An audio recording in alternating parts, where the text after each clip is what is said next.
Hai halo, apa kabar semua? Hari ini Nyantip Dunia kembali lagi buat bahas salah satu novel remaja yang mau aku rekomendasiin buat kalian. Novel yang mau aku rekomendasiin ini berjudul Kita Terlalu Muda Untuk Jatuh Cinta. Novel yang ditulis oleh Ayu Ahra, diterbitkan oleh penerbit Alex Media Komputindo dan terbit tahun 2020 ini ditulis dari dua sudut pandang tokoh utamanya yaitu Asna dan Reksa. Kalau dari covernya yang keren ini, kalian pasti udah bisa bayangin dong novel ini kira-kira bertema apa. Kalau kalian nebak novel ini bakal bahas romansa remaja tapi dikemas secara islami, maka tebakan kalian itu bener banget. Sedikit trivia buat kalian yang juga suka baca novel fantasi terjemahan. Desainer cover ini adalah desainer cover novel Children of Blood and Bone sama Because You Love to Hate Me loh. Yap, none other than Gary Sinau. Kita Terlalu Muda Untuk Jatuh Cinta menceritakan kisah Asna yang memiliki prinsip untuk tidak berpacaran, karena dia tahu dampak buruk pacaran. Salah satu alasan Asna juga adalah, saat SMP dia pernah melihat temannya melahirkan di dalam kelas. Hal ini menyisakan trauma bagi dia, dan dia mulai menjauhi laki-laki. Namun saat Asna mengenal Reksa, ada ketertarikan yang Asna rasakan pada Reksa. Sama halnya dengan Asna, Reksa juga menolak pacaran atau dekat dengan perempuan karena permintaan ibunya yang melarang dia untuk pacaran. Yang aku tanyain saat mau mulai baca novel ini adalah, apakah Asna dan Reksa akan tetap memegang teguh prinsip mereka? Gimana caranya? Apa aja yang dilakuin untuk berpegang teguh pada prinsip itu? Tapi selain bahas perasaan tertarik atau saling suka di kalangan remaja, ada konflik lain yang juga diangkat di novel ini, yaitu mengenai pacaran, kehamilan yang tidak direncanakan, hamil di luar nikah, dan ada sedikit misteri tentang ayah Reksa. Semua pertanyaan tadi bakal terjawab sedikit demi sedikit. Jawaban-jawaban itu memuaskan dan aku sangat suka sama penyelesaian novel ini. Dan waktu tebakan aku terkonfirmasi, rasanya ada satu kepuasan karena bisa nebak misteri itu.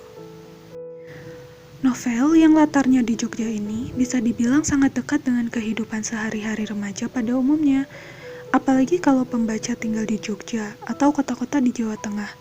Mungkin kalian akan terbawa suasana yang mirip dengan keseharian kalian. Baca novel ini bagiku adalah keputusan yang tepat. Aku jadi bisa mengenang masa sekolah yang berangkat dan pulangnya pakai sepeda, dan juga suasana kehidupan masyarakat Jawa. Semua tokoh dalam novel ini terasa nyata. Pertama, perasaan suka Asna dan Reksa yang muncul secara perlahan menurutku sangat organik.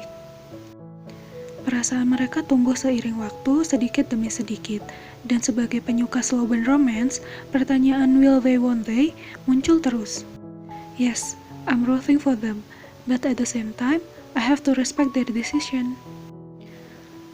Asna ini teguh sama pendirian dia, meskipun jadinya kelihatan maksa, kaku, dan gak mudah berkompromi sama apa yang dia pikir benar, aku tetap suka karena setidaknya dia bisa memilih untuk dirinya sendiri, dan keputusan itu beralasan.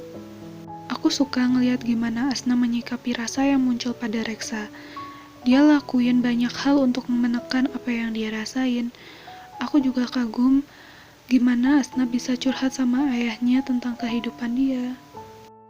Kalau Reksa orangnya to the point, dia nggak ragu buat ngungkapin pikiran-pikiran yang sekiranya mengganggu dia, meskipun kadang terkesan keras kepala dan suka mencari pembenaran atas perbuatan dia, apalagi buat hal-hal yang dia inginkan. Dinamika antara Reksa, ibunya, dan kakeknya nggak bosan buat diikuti, dan justru ada hikmah yang bisa diambil dari kehidupan mereka bertiga.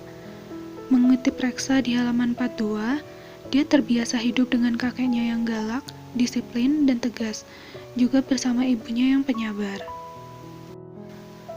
Persahabatan antara Asna, Ratih, dan Farah pun sangat menarik.